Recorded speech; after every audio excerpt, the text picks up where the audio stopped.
afternoon. Thank you all for being here for the Board of Trustees Policy Committee meeting. If you would please join me in a moment of meditative thought and then the Pledge of Allegiance.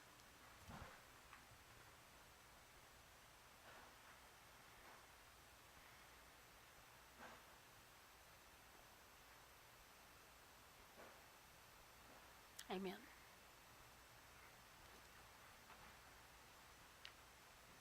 I pledge allegiance to the flag of the United States of America and to the republic for which it stands, one nation, under God, indivisible, with liberty and justice for all.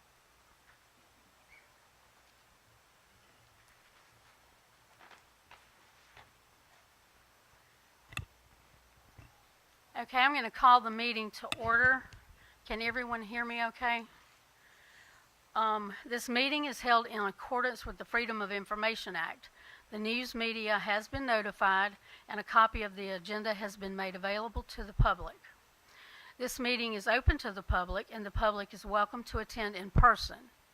All persons wishing to attend the meeting by virtual means may do so via YouTube Sumter School District Board Meetings and Sumter School District's Facebook page. Our vision: Sumter School District is committed to educating, empowering, and enriching the lives of all students to reach their full potential.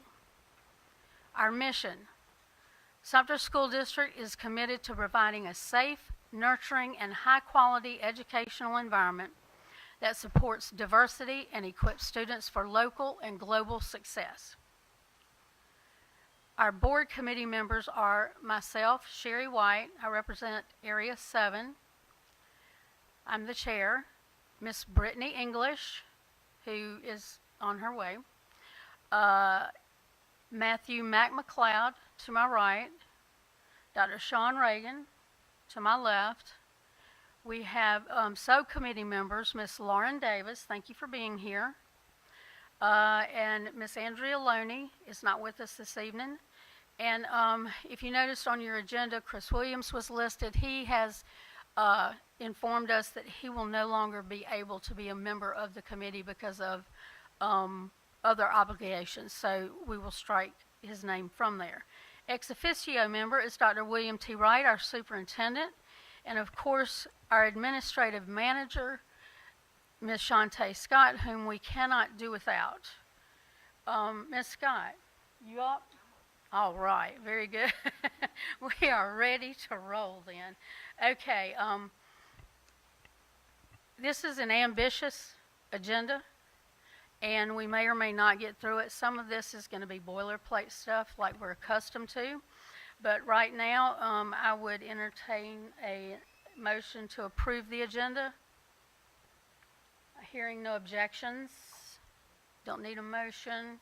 Agenda is approved. However, I am going to make two corrections, two amendments. So let's go backwards. We are going to strike IHAB. We already addressed that. That was an error on my part. And we are going to add EBCB and IKE if there are no objections.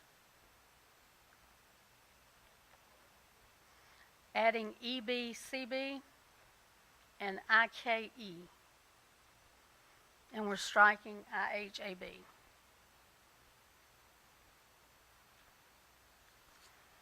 Okay. Now that we've gotten past that part, consent agenda. Policy committee minutes from our prior meeting with no objections. We will accept those into the record. Hearing no objections. Okay, we're good on the minutes from the last meeting. Now, let's get down to business. The first policy that is listed on the agenda is ACA, which we were actually previously advised by South Carolina School Board Association to delete this policy because we addressed the information. It was all covered in GBAA and JIAA. Now, I brought it back up because we were told that we really did need to delete it. Well, now we have the conflicting information. The superintendent of education has put out a notification regarding Title IX. So there may or may not be changes, things in force. So we're going to defer ACA tonight until we can get some legislative guidance or judicial guidance perhaps on that one. Okay? We do cover Title IX items in those other two policies, so it's not like the items are not addressed within our policies. Okay, next up is ADF. And that one is our district wellness policy. Now, this came with two options that they recommended. Option 1, option 2. Now, option 2 is much shorter, but after consulting with several people on our administrative staff to better cover everything that we need to cover, option 1 is actually the better option that has been recommended to us. Now, it is a bit wordy, and a couple of minor but important changes were suggested. And so, here's that email. Okay.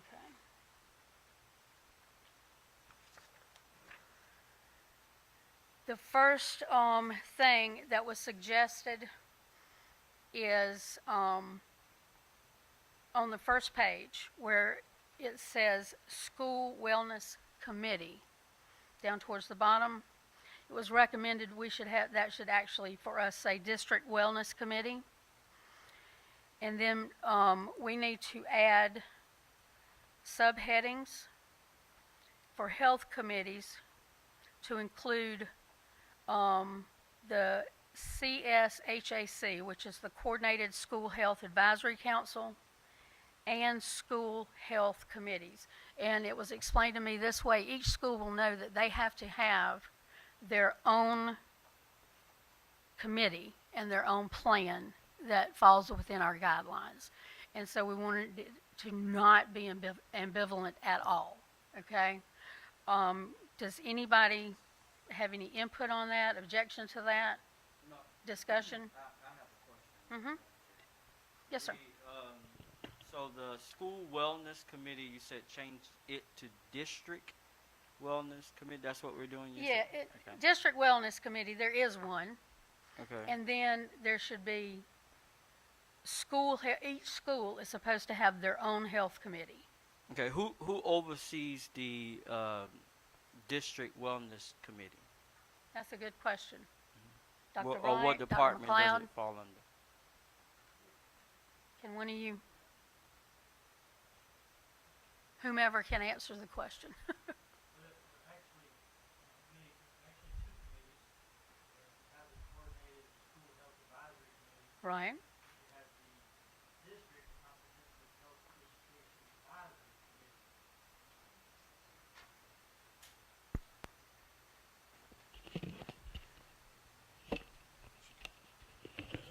All right, thank you. And which one is, what's the hierarchy here? How does that work? They both coexist. There's not a hierarchy. Uh-huh. The Wellness Committee is led by the Director of Food Services. That's where you're bringing in your nutritional health part into that one, And that is? as well, and also has oversight of the school wellness committees. Okay. Okay. The district the District Comprehensive Health Education Advisory Committee. It's a mouthful. That falls under my jurisdiction. Mm-hmm. Both committees meet, well, the Wellness Committee meets biannually. Mm-hmm. The Health Education Committee meets annually or as needed.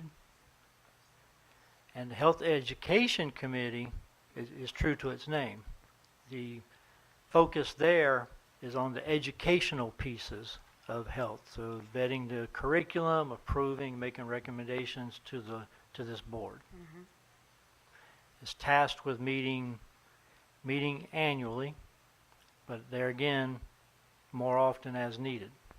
So when we take our direction from our state associate, Dr.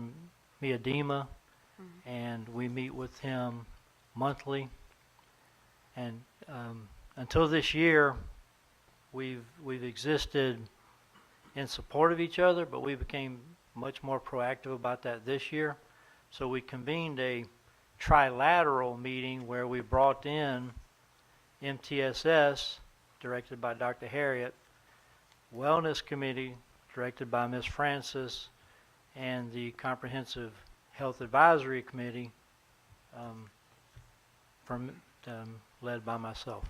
So we met at the same time. We speak to the same set of stakeholders, even though we have different committees. So we still have the community representatives, we have medical and health representatives, teachers, parents, students, all on these committees. And we found that to be a very good approach, since we're invested in the same goal, which is informing the total health needs of the child, mental, physical, and nutritional. Okay, great. And I apologize for the record. Would you please state your name? I'm sorry. That's okay. My apologies. My name is Richard Phillips. I'm the Sumter School District Coordinator of Secondary Science, STEM, Studies, K-12, PE, and Health. Oh, so not much on your plate. Well, true to our team, we all wear multiple hats. Oh, yes, I understand completely. Okay, so based on this, these changes make sense? They do make sense, very much so. Okay, The Coordinated Health Advisory Committee will lead that group of school health wellness committees. okay. Those school health, so they will work underneath that leadership. So with this addition, what's written in the policy as it stands now is descriptive to what happens. This is what we do. Yes, this is what we do. Okay, and their changes are not really, they just had the two options. And I'm not seeing changes listed in option one. It was just recommended that option one would better suit our needs. Do you agree with that? I do. The specificity You have itself read these. is I have indeed. So we have hyperlinks there, and you have also in a digital guide, but you have links that the community can follow. They're able to Exactly. see everything that we do and how we do it. And since our goal is to have a community-wide effort to inform the health and well-being of our children, then in this case, more is needed. And that's what option one gives us. Option one gives us that. It gives us that detail that the community needs to see. Okay, and it gives you the resources and the other committee members, the resources and the guidelines that you need to act appropriately and keep us within all regulatory guidelines. Yes, as directed by the State Department. Yes, We yeah, take and there, it's all, of course, Right. We everything all comes legislation is attached, so. correct. Okay, and it's a lot of it on this one. Okay, so, based on that, did that kind of address your concern, Dr. Reagan? Yeah, sort of. But I developed another question Oh, okay. as he was speaking. If That's I may, okay. may I? Please. Okay. So with the two committees, just for clarification, which committee, if we're changing the name from the school wellness committee to district committee, so just for clarification, the schools, the district will be over making sure that the school committees are functioning the way they should be functioning within the schools. Yes, sir. So you're explicitly stating that there is a hierarchy Okay. and that the district committee has oversight or will lead the initiatives of the school committees and serve as a resource to the school committees. Yeah, and not to get in the weeds, but just when you have your individual school wellness committees, are they responsible for allowing outside vendors to come into the school? Because I guess the policy states that I guess we're supposed to adhere to the USDA Smart Snack initiative. So who determines whether or not the snacks, do we have a list of vendors that we can bring in that will determine who can drive their food truck or whatever on the campus to? Right. That falls under nutrition, which is the main focus of that school health advisory committee. Okay, And it's within USDA guidelines always. okay, thank you.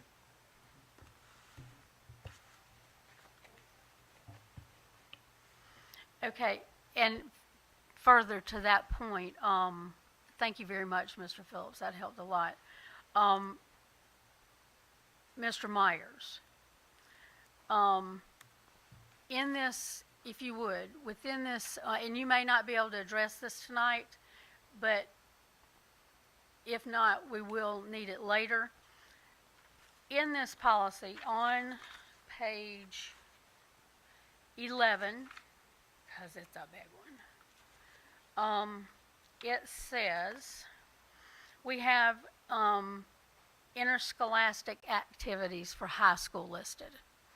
And I understand that you would be able to supply us with information for middle school requirements for middle school sports, the academic requirements for middle school sports. Let me say that right, yes. Will you be able to do that? Can you do that now, or can you send that to me in an email? Okay, so, right. This is what I'm looking for is we have a interscholastic activities portion here for specifically for high school. And I believe, and y'all can disagree out loud if you so choose, that we need one for the middle school as well because we have middle school sports. And therefore, there should be academic standards in middle school as well, is my opinion, and I have had input from others within the district. So, if you will look at that portion of option 1 where it has the high school guidelines, and based on what you know of the middle school, if you could give us a breakdown, and it may not require as much as the high school, I understand, what would need to be in this policy specifically for middle school, we would appreciate that. And if you can email that to me and when you have it, and we'll distribute it, and by the end of this meeting, hopefully you'll know when the next meeting is. And that way we can talk about incorporating it before we pass this along. Because I would like to be able to send it, of course, the way it needs to be. Dr. Reagan? Yes, I have a question because I think this policy is referencing the South Carolina High School League. So my question is there a South Carolina Middle School League for athletes? There, it falls under the high. Okay, okay, all right. Okay, if it falls under the high school league, would it, well, no, it can't. It cannot in whole say high school and middle school because it incorporates the 4x4 block schedule and all that, which we don't have in middle school. So, it should be easy to tailor, I would think. So, we just need, I think we need to address it within here. Madam Chair, if I might, there are a couple of Yes. things I want to bring to our attention. Please. First of all, in the state of South Carolina, middle schoolers can participate in high school athletics. True. So I wanna be careful. I wanna be careful to make sure that we understand what we're talking about. So if we're talking about looking at the policy and make it effective for middle schoolers, then we would need to add language that talks about middle school athletics and not do it based on student, because students can participate seventh grade on, is that correct? At the high school level. So we want to talk about it. You said that, Madam Chair. I just want to be sure that when we're looking to amend or add a middle school component, that we focus on the buildings, if you will, as opposed to That's middle fine. school students, because we Right. still might not get what I think I'm hearing that we're interested in getting if we don't refer to the contests that are played amongst middle schoolers as Okay, opposed so to, that leads me to a question. right. I understand your point very well, and to that point, so 7th and 8th graders who are playing high school ball or whatever it is, they will have their own middle school scholastic standards to adhere to because they're not actually in high school, correct? So are there standards? Academically, yes. That's what I mean, academically. Academically, yes. In terms of athletics, it depends. So if a student is a seventh grader, let me give you a this year example. We had a seventh grader play girls basketball at the high school level. She operates under SCHSL rules for the basketball portion of her career.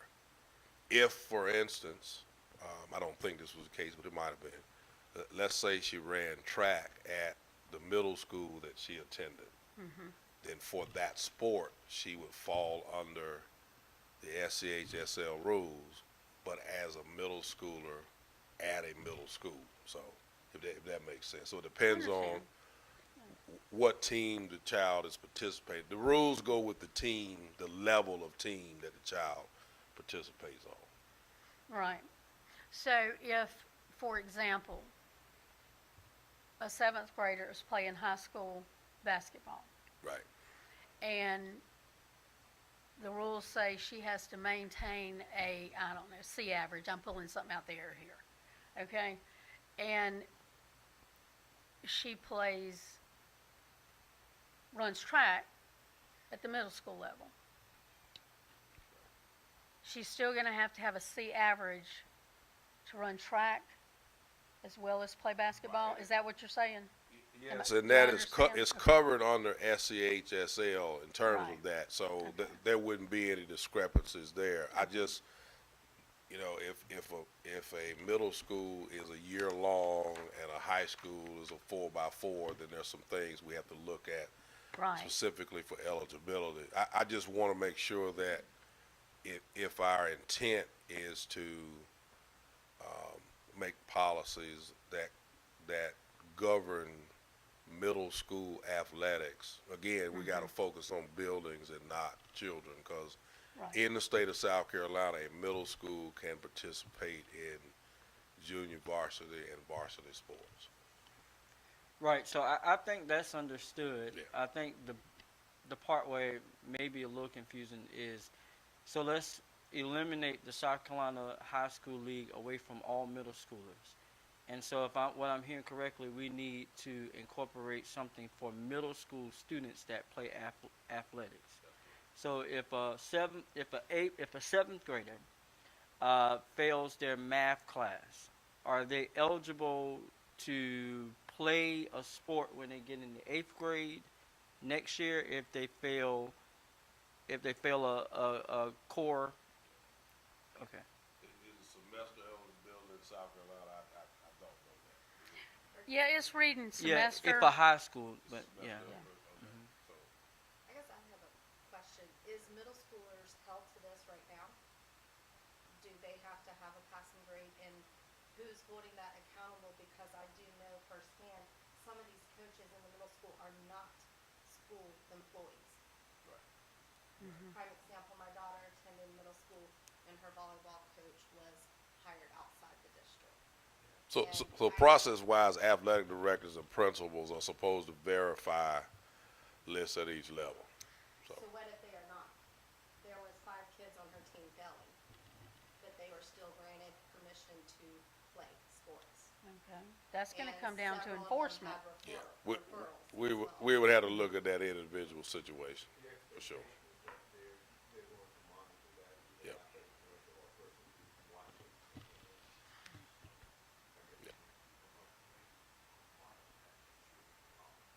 Right, and I'm going to interject as a board member. The expectation is that they will be held to that accountability. Because granted, we want kids to be able to play and do, but our primary goal is to create an educated human being once they to graduate. So, and sports helps with a lot of that, but you gotta earn that right too. So if you could, I know that you may need to get with some other folks, and that's fine. If you can craft a small thing that addresses middle school and grades, because we know that if they're playing at the high school level, that the high school league is gonna govern that. Right. So, but there are middle schoolers playing sports at middle school, and so that needs to be addressed. Okay? Okay. All right, very good. So this we will, this policy ADF will be moved. We're gonna talk about it at the next meeting, and, Mr. Myers will get that information to me, and I will send it out once I have it, so that we can all look at it. Does that sound good? That's good. Okay.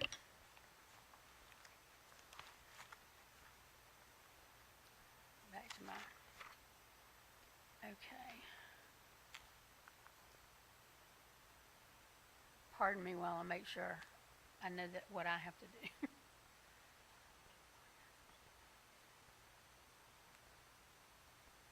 Okay, very good. Now,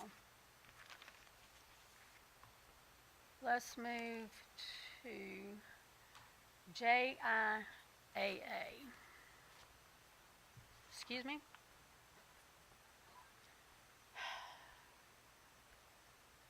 Yes, let's do EBCB first, thank you. Just let me get to it. I think I stuck it in the back here. And this is gonna be a, kind of like a deferral issue here. A lot of things, we got, everybody received the email, regarding, safety plans and drills, updates, and guidelines. So, I want to make sure, and we have what appears to be a comprehensive, let me correct that. The School Board Association has provided us with, this year, based on these new regs, what appears to be a very comprehensive plan and plan of accountability. There are some options in here where you would add district-specific information. I'm sure you saw this, Dr. Wright, right? So I think tonight, and there's a monthly self-assessment in here that is very comprehensive. I went through all this stuff, and it was, I liked it. It's very comprehensive. It's even got where you are, how folks are accountable to make sure that these things are done. And one of the things that the board as a whole has been pressing on is safety. We have got to make sure that our students are safe, and we all know fire drills, tornado drills. Of course, we used to have bomb threat drills, and that table right there was going to save us all. But Anyway, some of y'all aren't old enough to remember that. But this we need to be serious about. But what I'm going to do is ask Dr. Wright to review this, make sure if there are any changes and where there is district input, if you would do the little strike through in the red print and send to me. And whether that's you and Mr. Myers or you and, I'm drawing a blank. Nabinet, thank you very much. Yes, your team to look at EBCB. The policy itself is very brief, what they recommend. So we can push forward the policy, but I would like to be able to do it with the regs. Do you not think that's a good idea to incorporate the regs when we address the policy itself? Does that make sense? Okay, the policy is short. So when we come to our next meeting, then if we could have that laid out and our own things in here, what we want to incorporate, the attached forms for checking and double checking and accountability and all that. And if you could bring that back to us for the next meeting, that would be great. Okay. Next policy committee. Next policy committee meeting, yes. Okay.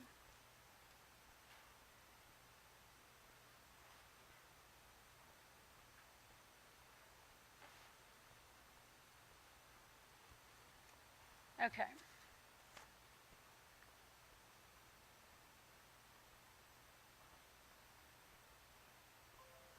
Now, I'm thinking,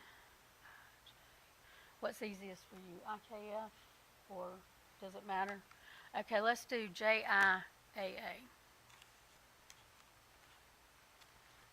Now I have to get back to it.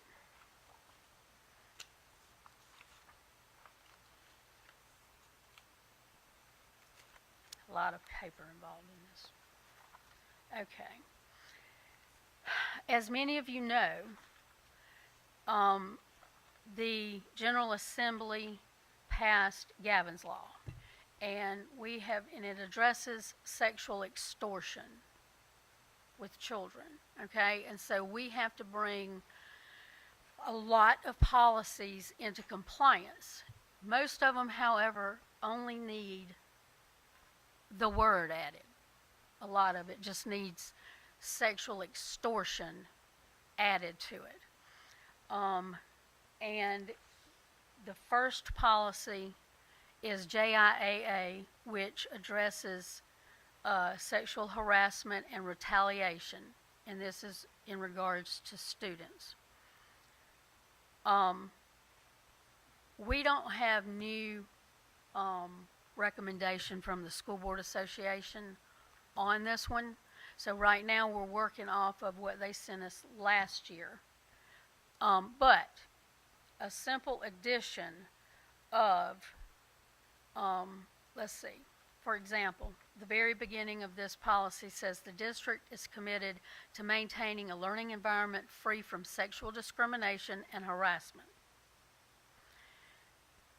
We could add we could have sexual discrimination, comma, sexual extortion and harassment. And then that would incorporate that behavior into the policy. The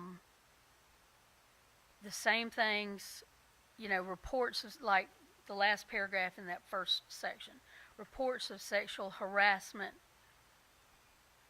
or extortion may be made anonymously. You see what I'm saying as far as just inserting the word so that it is inclusive within the policy? Does anybody see a problem with doing that or have a recommendation of doing it another way? I mean, we can write a whole brand new policy that addresses sexual extortion, but then you've got to incorporate all this other stuff into it. So we have several policies that address that are, let me say that, sexual extortion adjacent. Does that make sense? It's within the same family of problems. Dr. Wright, opinion, please. I want to make sure we're compliant, but I also don't want to make work that we don't have to do either. My professional opinion, I guess, would be the adding of the word extortion for the purposes of what we do on a daily basis. I think it. I don't think it hurts the policy, but I'm not sure that it helps it either. I mean, Okay. I don't know. Do you know the thinking behind? I mean, why was the? I guess that would be the best question, because I don't know all of the details. I know some of them. Dr. McLeod may know some more than I do. I do know that Gavin was the son of a House or Senate member who was sexually extorted online, and he committed suicide as a result of that. Yeah. And so this law was passed. Now, she may be able to expand. That's correct, and we were given guidance at first when the law actually went into place last summer. We were told to kind of wait because they were working on it. From the academic side, we need something added to IHAM because that's where it's going to be taught, is within that portion, just like with Aaron's Law, where we teach about sex abuse and being able to identify that. That's where we need it listed. As far as making sure that it's being seen throughout the other policies, I'm not really sure because extortion, that could be a form of harassment itself. True. But we do need to state in the IHAM that, So that's the one that it really needs to be yes, that's woven where into. the instruction will occur. Okay, so, then, all right, that helps clear up a good bit for me especially, because I was looking at, matter of fact, several of the policies on the list tonight were ones that addressed, and I missed IHAM for tonight. So, JIAA, JICF, and I believe, let me check, JICFAA, all of those are about harassment, intimidation, bullying, sexual Yes. harassment, and that kind of, all of those, that category. So, let me make sure I understand before we move on this, because these three policies don't really need the language incorporated. It needs to be in IHAM. Correct. That's the health education policy, Okay. where the instruction will be occurring. Okay, so we don't need to worry about that within these policies. We don't need to insert extortion. I would, So, Madam Chair, let me say this. I Okay. just looked up the definition of extortion. The crime of obtaining something from someone, especially money, by using force or threats. I think it really depends on whether or not we determine extortion to be a form of harassment. In my mind, it would be, but I think that the board would have to look at that as, is extortion a form of harassment, or does it need to be plainly spelled out? I mean, I think that's the question at hand. And I think, correct me if I'm wrong, in the case of Gavin, I think there were pictures that's or correct. something that were being threatened to go public that would just have torn this Didn't child's, comply, yes, that kind of- if he did not comply with whatever that demand was. That's correct. So that's pretty much, you Which know, is, which in this policy, in my mind, would be a form of harassment. Right. And thus, we so would be able thus to you deal would with it. include it. Yes, ma'am. And so if we write it into IHAM, That then would we take do care of not need to write it into the other ones. That's correct. And Very then good. again, the Comprehensive Health Advisory Committee, when the State Department releases what the recommended curriculum will be, it will go before that committee for review. Okay, But at this time, they have not provided that, and it will be age appropriate. And there will be an opt-out option for parents. okay. All right, so what that says to me is right now, we can look at these three policies, which they made no substantive changes to last year when they sent this. Only wording, and they added,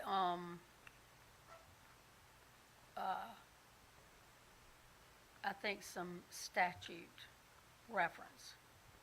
So it looks like these three that I had pulled for this Gavin's Law purpose, we could probably just move these along to the board for recommendation for first reading, because there's not anything major in here. It does have JIAA addresses the Title IX coordinator, and the person it's got Dr. Myers listed. Is this, excuse me, Mr. Myers, I'm sorry. Gave you a promotion like I did Miss Spearman. Y'all just love me, don't you? I'll promote all of you. Is that correct? Because it's here. So you're the Title IX reporting person that people would report to for violations?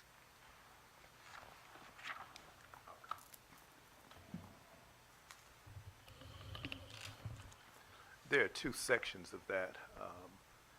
Dr. Kumas, who was the HR Right. chief, was the one who dealt with staff members, Right. and I'm the one who deal with student matters. This one Right. specifically is about students? Right. Okay, so your name being there is correct? Yes. Okay. And if that changes at some point in the future, then that can easily be Right. addressed. Okay, so JIAA,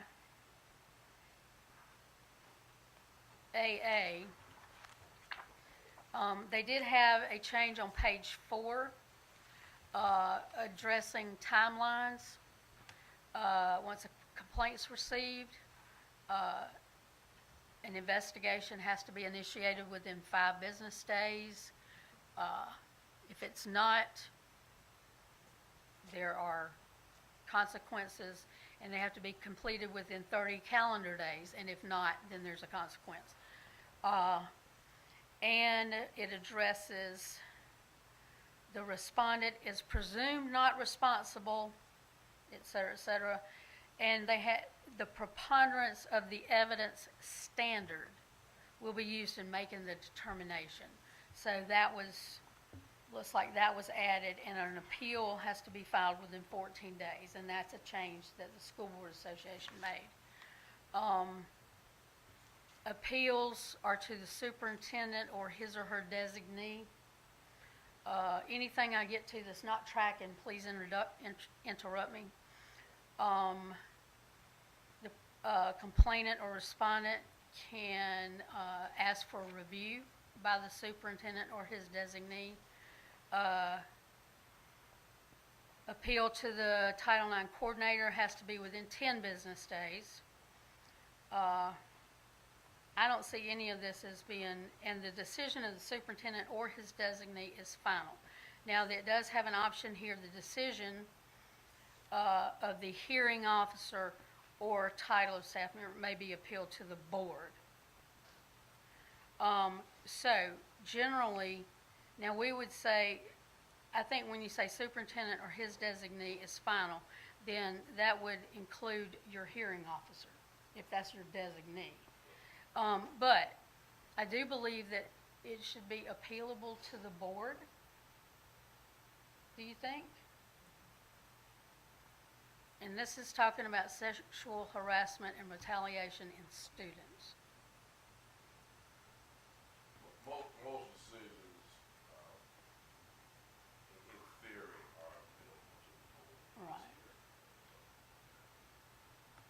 Do we have now I haven't read every policy yet, read a lot of them. Do we have any policy that says it is not appealable to the board? That's what I thought, so we don't actually have to say it, okay. Works for me. So we don't have to worry about that option. We can strike that option. Okay, I think that's gonna be, JIAA. Now, it does have a form, a complaint form. Is this the form that we use? Mr. Myers, Yes. Dr. Wright? The one that they sent, that's the one we currently use? Yes. Okay. So that will be included. They also have a nice little Title IX complaint. And this is followed, correct? Yes. Okay. I don't see that they didn't highlight that they changed any of this. So, is there a problem, Dr. Reagan? Okay. Okay, I'm sorry. So, if there are no objections, then JIAA, the reg and the form can be moved along to the full board for first reading. Okay. Next is going to be JICFAA, which I had pulled for Gavin's Law purposes. However, I think we can breeze through it. It is intimidation, bullying, or harassment. JICFAA. I don't know where they come up with these letters. Anyway, the first paragraph does have an addition to it. The board is committed to ensuring that every student is able to experience an environment which is safe, secure, and conducive to learning. In the board's opinion, harassment, intimidation, and/or bullying, including cyberbullying, are disruptive and can adversely affect academic achievement and the school climate. Therefore, we prohibit da-da-da-da-da-da. Okay, that sounds like a good intro paragraph to me. Any comments, problems? Okay, they also added this paragraph. The board further expects that the superintendent will ensure principals and assistant principals are made aware annually of their responsibilities. We need to strike that between aware and annually. For complying with the district's harassment, intimidation, bullying procedures to include at a minimum following the reporting process, investigating reports, publicizing the policy and its accompanying administrative rule, attending mandatory training, and subsequently conducting educational programs for students, teachers, and staff on harassment, intimidation, and bullying. That sounds like a good idea, doesn't it, Mr. Superintendent? Okay, and that is basically the only two things that they added to this. Bullying is a serious problem. We all know that we have got a lot of issues with that. And so this is one that we don't have to incorporate extortion, harassment, all this other, it's implied. This is one that I think really needs to have teeth in it. And I think the entire board will agree with that because, and we put more teeth to a lot of this with the new code of conduct, which will be tweaked some more. So if everybody is good with that, that one we can pass along for first reading. Okay, and there's also a reg that goes with it.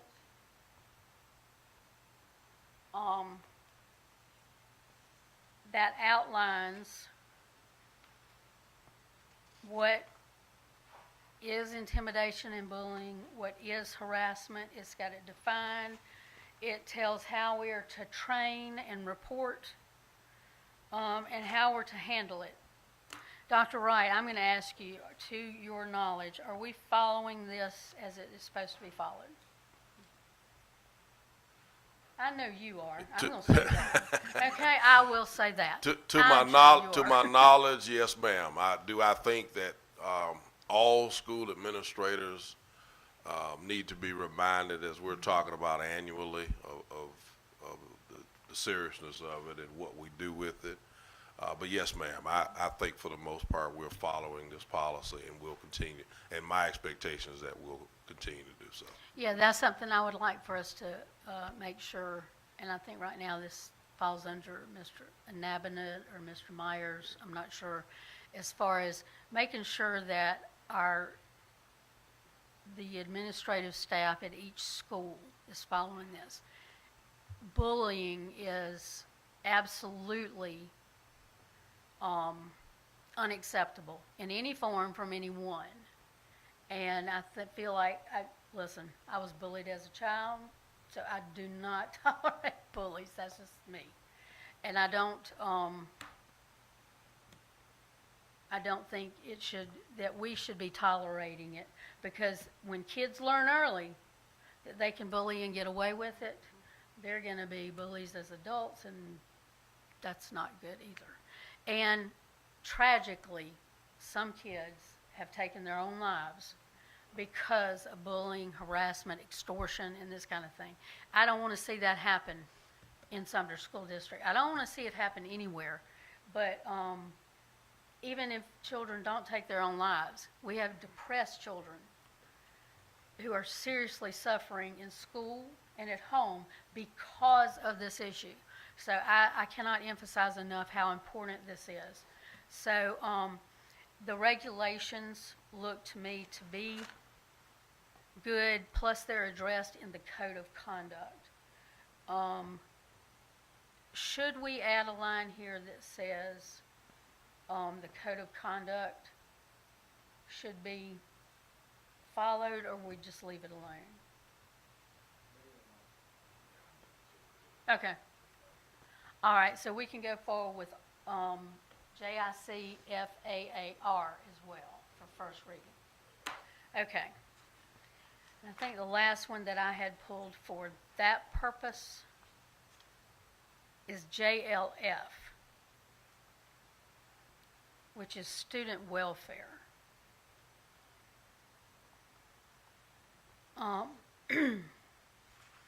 And this one, I pulled it for that, and it's not loosely associated.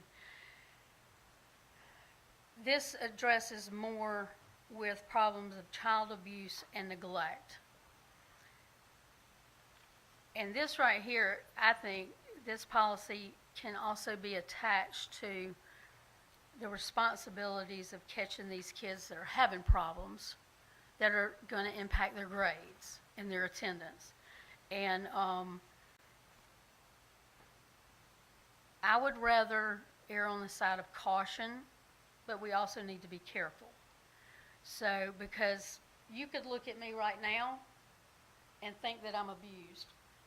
I'm just being serious. But I was abused by a rose bush. Okay, so we have to be careful. It's just a observation. However, we do need to make sure that our staff is following reporting procedures. Now, I don't see, there is an option in here for a district liaison,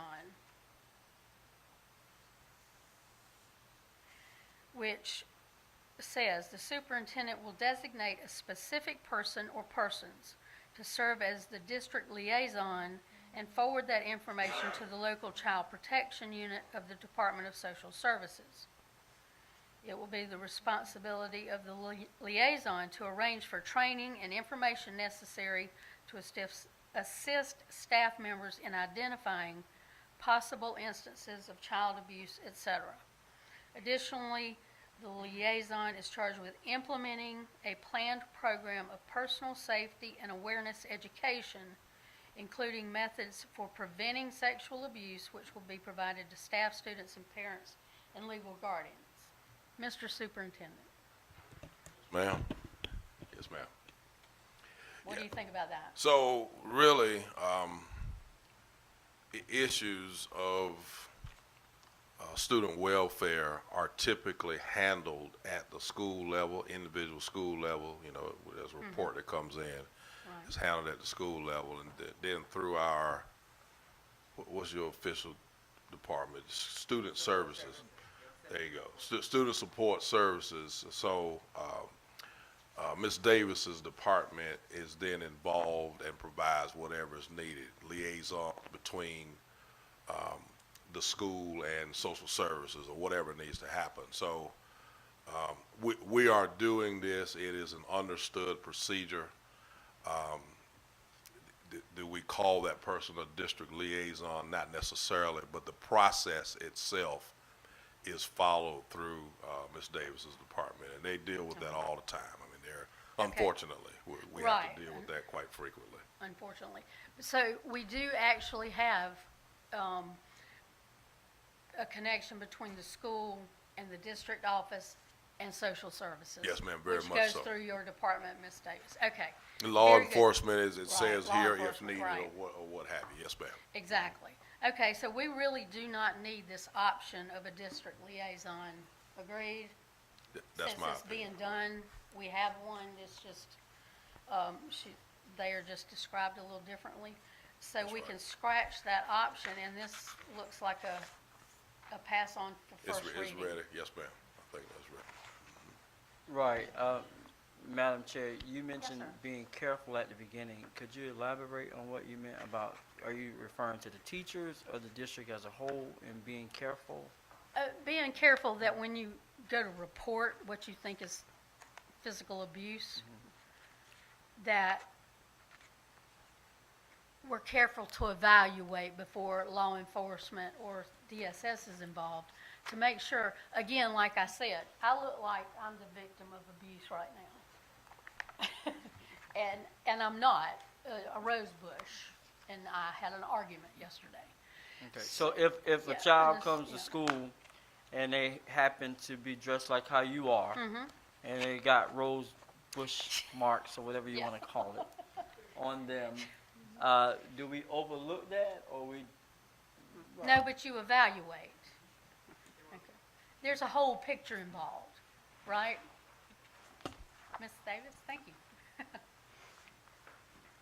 Y'all didn't know y'all were gonna have to participate so much, did you? Yes, each situation is handled attentively. They would have to do an internal investigation. Right. And everyone is considered mandatory reporters. So if they see something and they suspect something, they ultimately must report, and then the Department of Social Services will make the final decision. Okay. If it was indeed the roses. Right. Yeah, because I have yet to meet a child that didn't fall down all by themselves because they're 5 and they trip. And I'm 61 and I trip. So, you know, but so we do have safeguards in place Yes. and procedures. Okay. Then that's all I was, wanted to make sure. And that's also a part of our yearly training with being mandatory reporters and risk assessment, threat assessment, all Things that. to look for. Okay. Okay, very good. Thank you very much. Appreciate it. Okay. So if everybody's satisfied with JLF, we can go to, this part is going to be easy. So we have come to the yes, yes, yes section, I believe. We deleted IHAB, so IHAA, which is English Reading, Writing, Language Arts Education. This is the recommendation from the South Carolina School Board Association, what you're looking at up here. There is no reason to add or subtract from it, to my knowledge. It covers the basics. In other policies, there's more specific language. But in general, this is just what we're going to require. Does anybody have any objections to moving this along? Okay. IHAC is Social Studies Education. It's very basic. It tells what has to be taught. And the part that I like, and I think we've said this before, it includes instruction on founding principles that shape the United States, and including at a minimum the Declaration of Independence, the Emancipation Proclamation, the Federalist Papers, the structure of government, the role of the separation of powers, and the freedoms guaranteed by the Bill of Rights. And I think that's an excellent inclusion. There are a lot of adults who don't even know what the Federalist Papers are, so I would like to make sure our kids at least know what they are. So, for this policy, does anybody have any input, objection? Okay, IHAC will go to first reading. IHAD is science education. Same basic thing.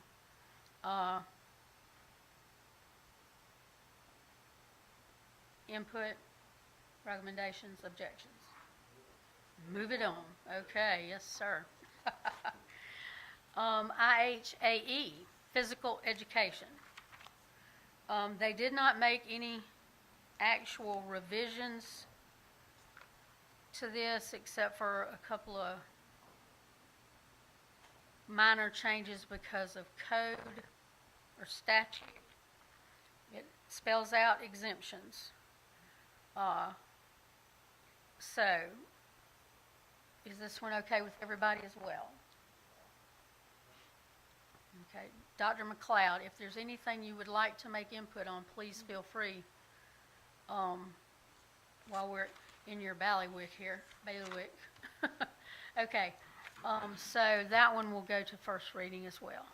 IHAF is arts education. Again, nothing new here. Input, output, objection. Okay. First reading for that one. IHAG is music education. There are three things that were changed in the second paragraph. The district requires vocal or general music as a part of the curriculum in grades pre-kindergarten through 5. And the district provides vocal music on an elective basis in each school in grades 6 through 12. Provides instrumental music on an elective basis in each school in grades 6 through 12. We do this, do we not? And that's the goal, and that is the defined program. At this time, we are having, in some schools, having to bring in artisans because of teacher shortage Right. in this area.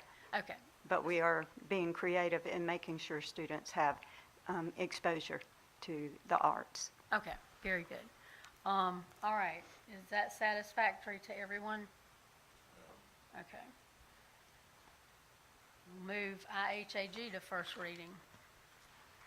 IHAQ, career/transition to work education.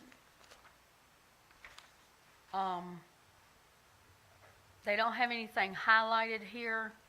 They have career clusters and state academic standards, career counseling and development, which I hope that we are really hitting early so that we can get kids who are not destined for college, but can be destined for a very lucrative career in another field such as manufacturing, and sort of stuff. So we are addressing that, Yes, correct? ma'am.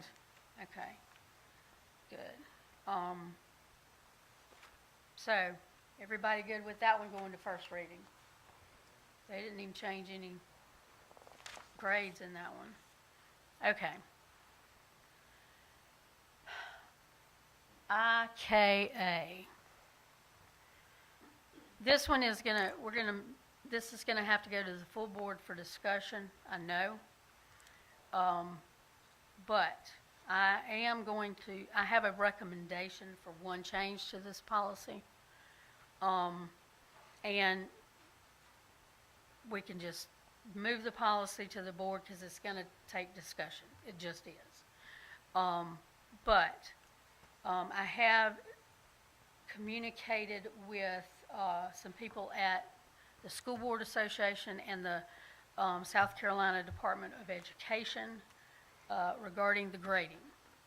And the input that I have is that best practices that we do run by a uniform grading scale, which we are supposed to do. However, for an F, we say 59 and below. Best practices by the aforementioned agencies is for that to read 0 to 59.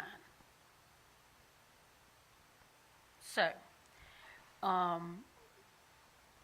don't know if we all agree with that or not. It's a change from 59 below to 0 to 59. I think with it all being numerical, that makes more sense, and it gives a basis. It keeps it uniform.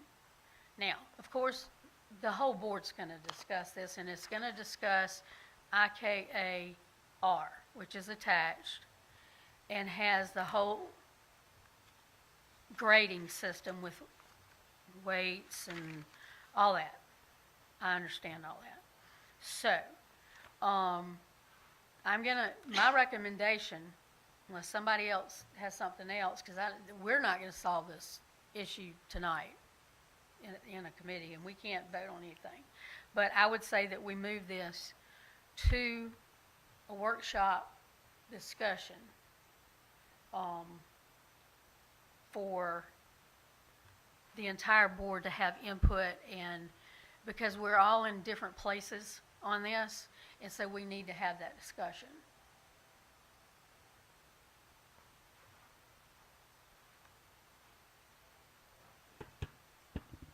Dr. Reagan. Well, can you reference one more time, what are you proposing to change? in this Okay, on policy? the policy itself,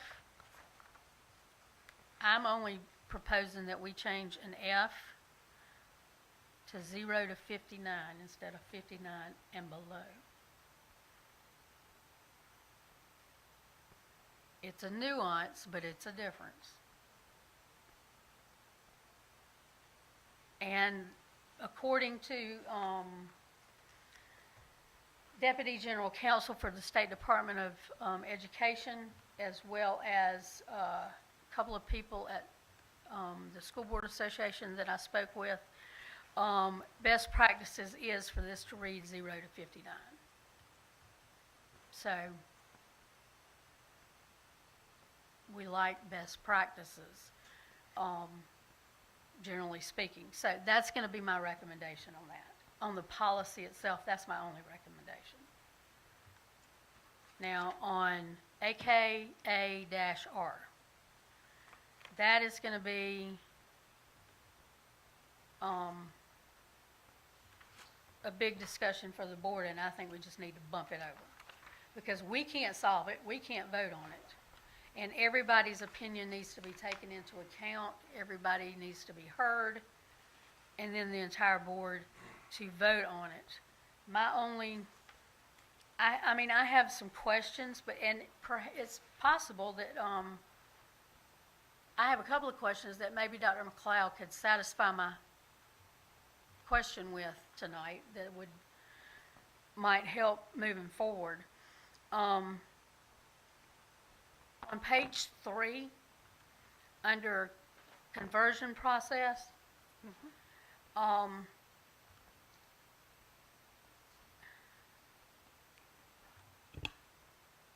the first, under the, for courses completed in these years, you use this and that. It says, if the transcript indicates that the student has earned a passing grade in any course with a numerical average lower than 60, the grade will be recorded as a P That's correct. on the transcript. And if the student has earned a failing grade in any course in which he or she had a numerical average of 60 or above, it will be recorded as an NP. If a child has a grade below 60, which would make 59 or below, why are we giving them a P, which this says means passing? That's contradictory, is it not? Well, that's, That's what I don't understand. Maybe it was written incorrectly. But if you're our, talking about transcripts that are coming from out of state with that. this whole part addresses people coming in, Mm-hmm. so, They're coming from other accredited sources. okay, okay. So if a student comes from, I don't know, Georgia, and they had a 59 in math, it's going to go down as a passing grade when they get here. If in Georgia, that was a passing grade, yes. If 59 was passing in Georgia,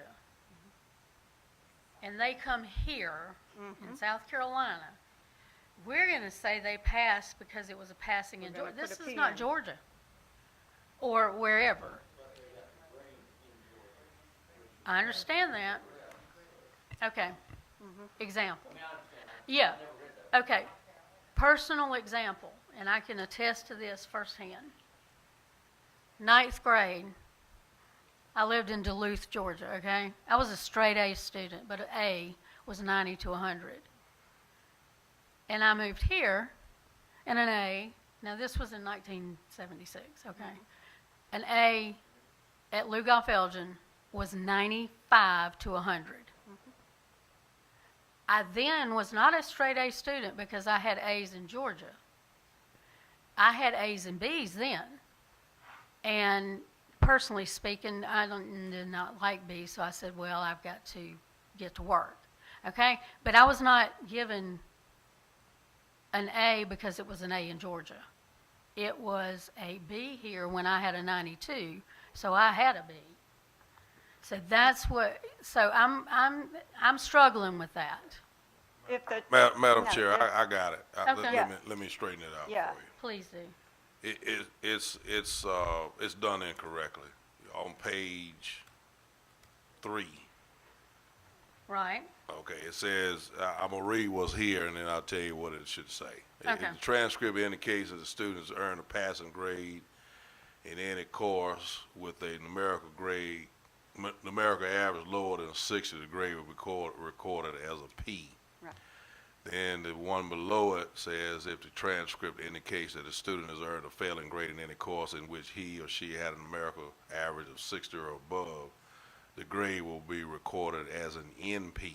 Which is not passing, correct? Right. So they need Yeah. to be flipped. Those Right, two that- things need to this be is flipped. Yeah. Typographical error is what it is. Okay, that's what then Yes, we ma'am. need to have that corrected in our policy. Yeah.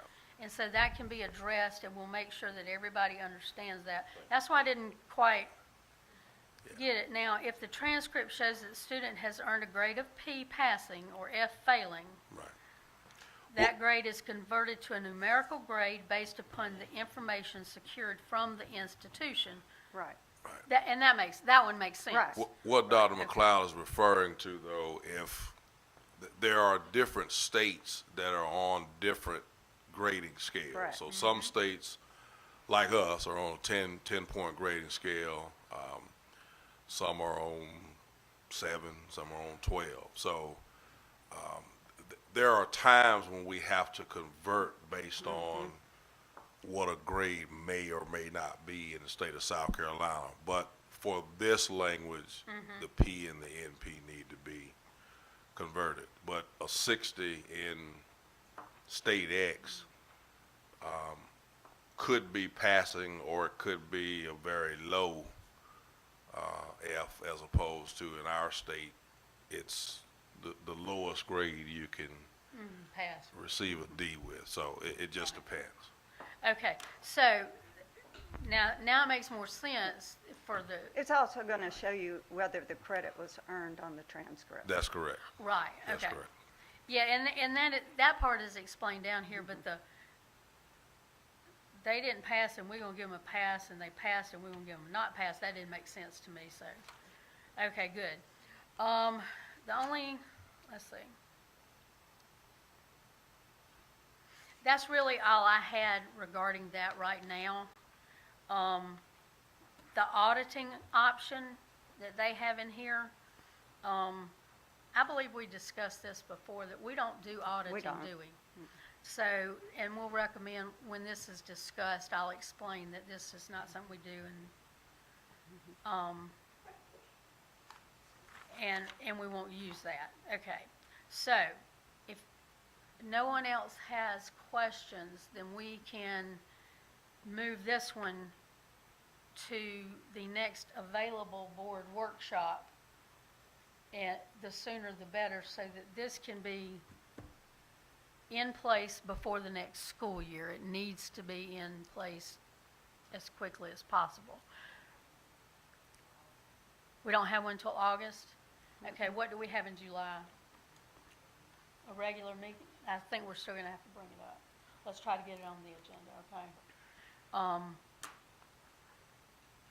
We wouldn't have to, I'm sorry, we wouldn't have to make a recommendation for anything on IKA because they just clarified what you were asking with the P and the NP. No, IKA is the policy itself, Uh-huh. and the only recommendation is made that say 0 to 59.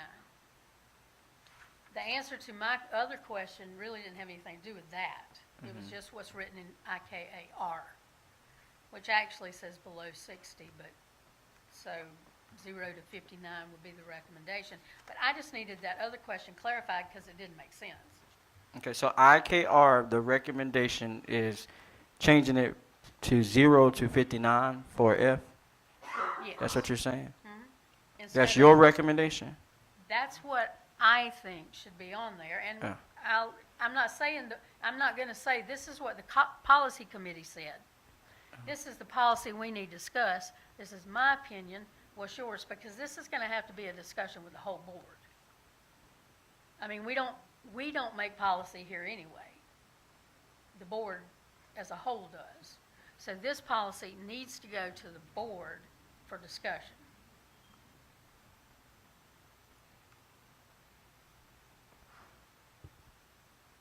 It's got to go to them for first reading regardless, and there will need to be discussion at that time even. So it's got to go. We can't vote on it. We don't vote on it. We don't pass policy. We just move them along and make suggestions. That's the only suggestion that I will have, and I will say, I can put this on the record if it makes you more comfortable. I will say that this is my recommendation and not necessarily the recommendation of all policy committee members. That make you feel better? Not about me, But I mean, I don't want, I just wanted The board needs to talk about it. You were just saying on your behalf, or you were speaking for the community? So you're saying oh that no, you can clarify that's that. me. I'm saying that's what I think it should read based on my investigation, my communications, and all that. And so then when we take it to the board, everybody will have their input, just like I'll have mine and you'll have yours, okay? So we can just move that to Absolutely. the board for discussion. Yay, okay. Thank you.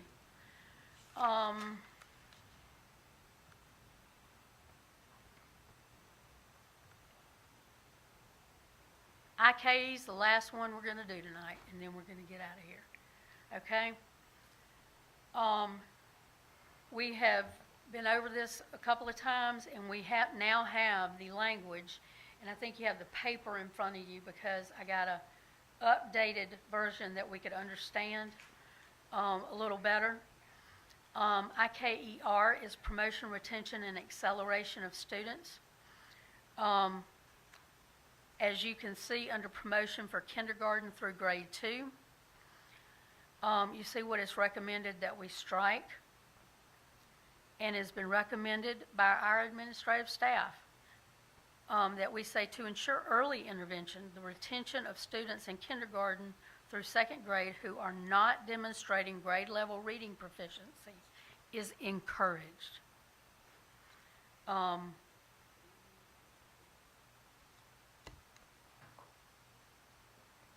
So, does that look good to y'all before we move to the next one?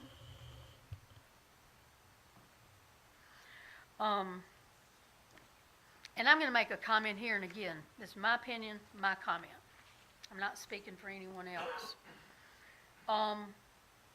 The bottom of that page under reading, it says completion and mastery of grade level reading and language arts standards in a yearly passing average of 60%, including teacher-made assessments, culminating assessments, and grade level comprehensive tests.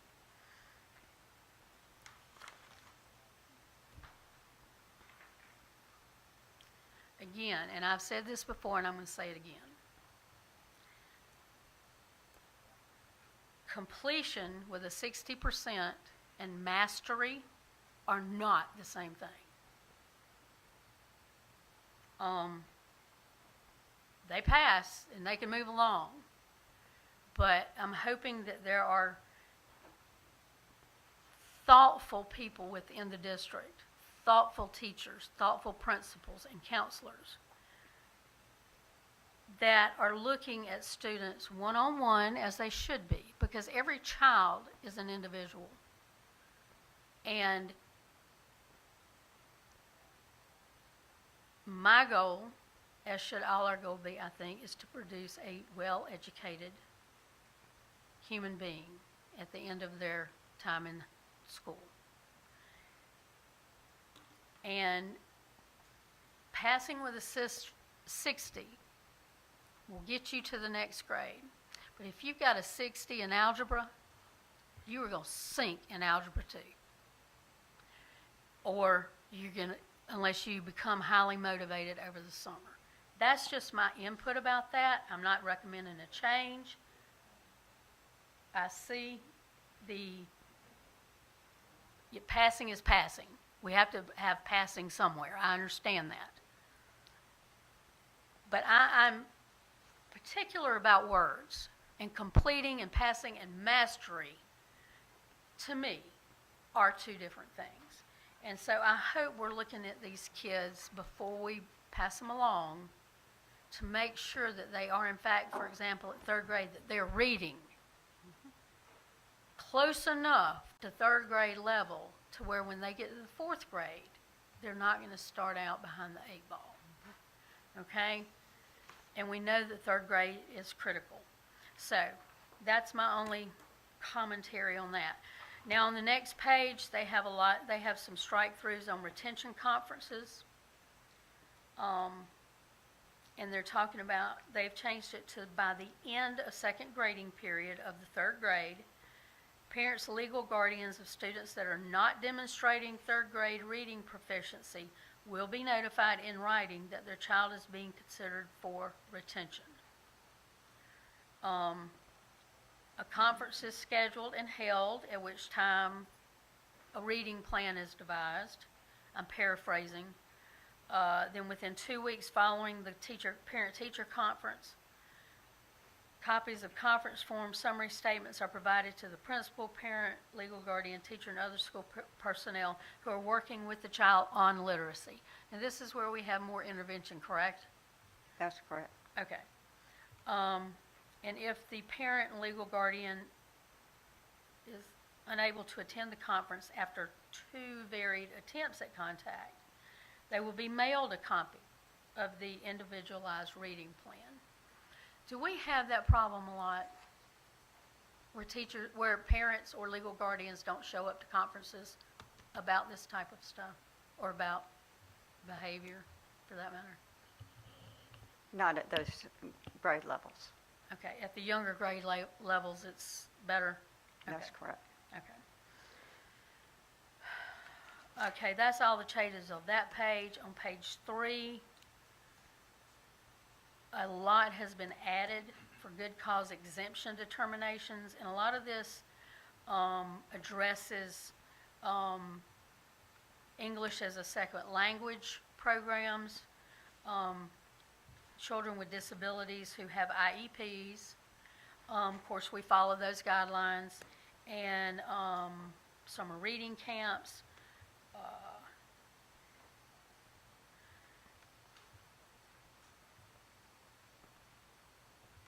Okay, and then an exemption for determination, the last one says they've received 2 years of reading intervention and were previously retained. So we're not going to retain them again. Am I understanding that correctly? That's correct. That's the law. Okay. So they can be, per grade, they can be retained once, correct? Per grade or per elementary, middle? How does that apply? I don't know, I'm asking this.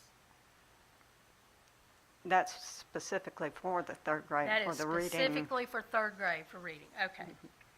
Good clarification, thank you.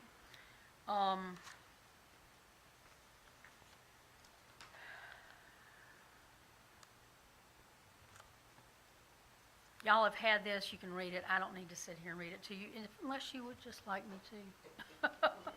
'Cause I'm gonna lose my voice soon. You see the strike-throughs, they were replaced with the recommendations that meet statute and best practice guidelines, and they were recommended by administrative staff. Does anybody see any problem? Do they see anything that they would like to add? Dr. Wright, does this look, all of this input look good to you? Don't know if good is the best word, Madam Chair, but I think it is in line with the expectations of it. I mean, I think Adequate? it's adequate for, yes, ma'am. Yes, Do you ma'am. think there's room for improvement? No, I think that laws that determine promotion and retention and acceleration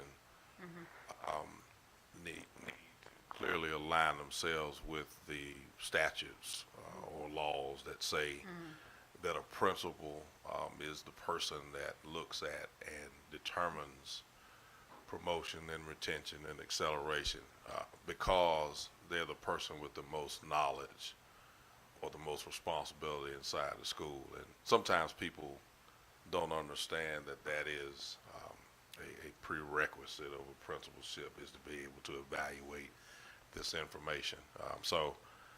When I see all of these extra things in there, it gives me pause, just because we're asking more hands to be in the pot sometimes than probably need to be.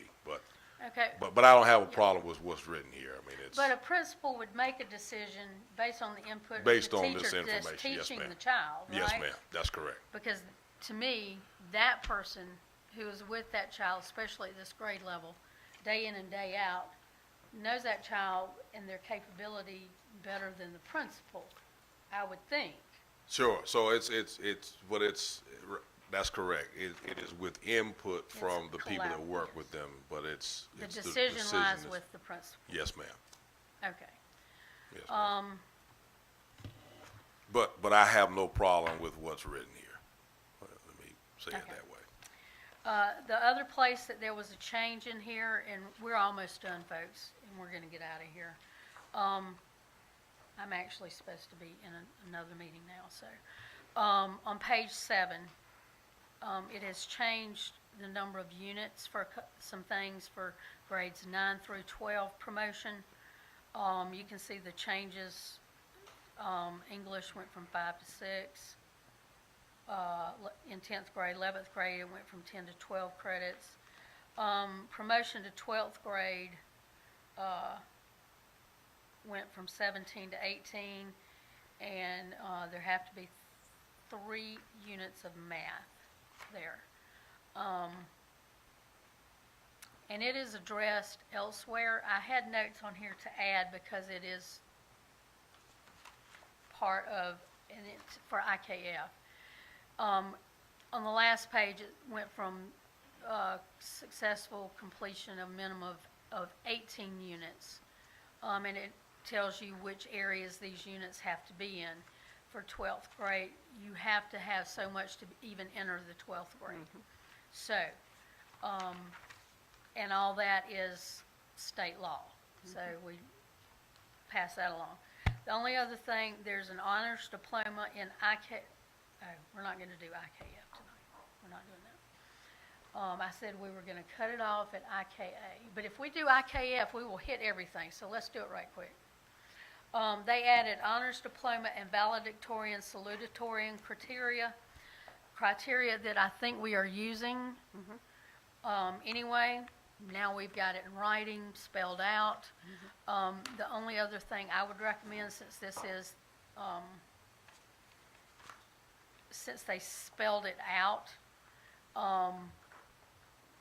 in the descriptions, is that we would add that no student will be awarded a diploma without successfully completing at least 24 credits as follows. And we list it. And that way it's all in one place, because they kind of had it spread out through there for different grade levels, this, that, and the other. So if we add this page that just says, these are what you have to have: English, 1, 2, 3, and 4. Math, 4 units. Science, 3 units, and 1 has to be with the EOC testing. That kind of thing. That is like a synopsis of the things that were scattered before. So it's a page you can look at. It's easy to reference. Does anybody have a problem with just adding that page? Because it just outlines, it's just a synopsis of what was scattered through the previous pages. Of course, this is to recommend to the board. That okay? Okay. I didn't change anything, I just copied. Okay. I believe that is all that we had on our agenda. We will, we need to go ahead and schedule another meeting, because we need to get IHAM taken care of for Gavin's Law as soon as possible. Now, I had a sticky with my suggested dates on it, and I don't know where it is. Here it is. Okay. Are y'all available for a meeting on the 12th, which is next Wednesday? No? No? Okay, strike that. How about the 19th, the following Wednesday, June 19th? Is the district closed that day? It is? Okay. Then how about the 18th, which is the Tuesday before, That's the state administrative conference. during that week? Mhm. Okay. So, we need to get something on the books, because Gavin's Law stuff has to be in place by July 1, correct? Which means we have to get it out of here and to the board.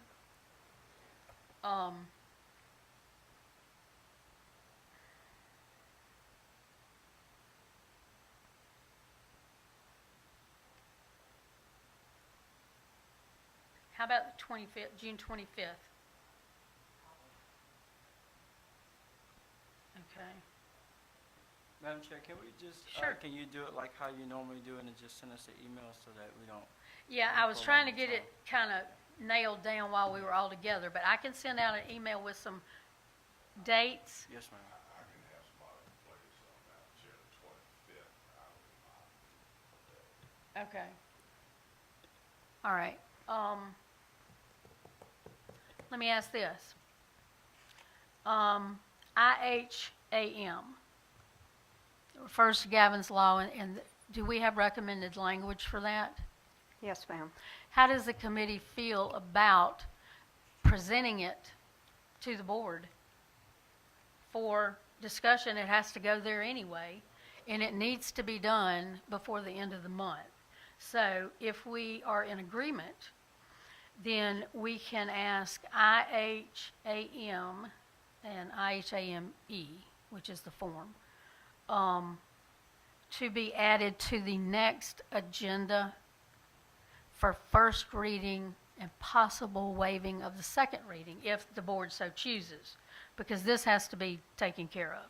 Is everybody agreeable with that? We'll send it exactly the way they send it to us and let the board look at it. That way we can be in compliance. Okay, we'll do that. Okay, very well. Does anybody else have anything for the good? Thank you so much for your input, your help tonight. It was very helpful to me, and I appreciate your diligence, and I'm sorry I kept you so long. Let's go home.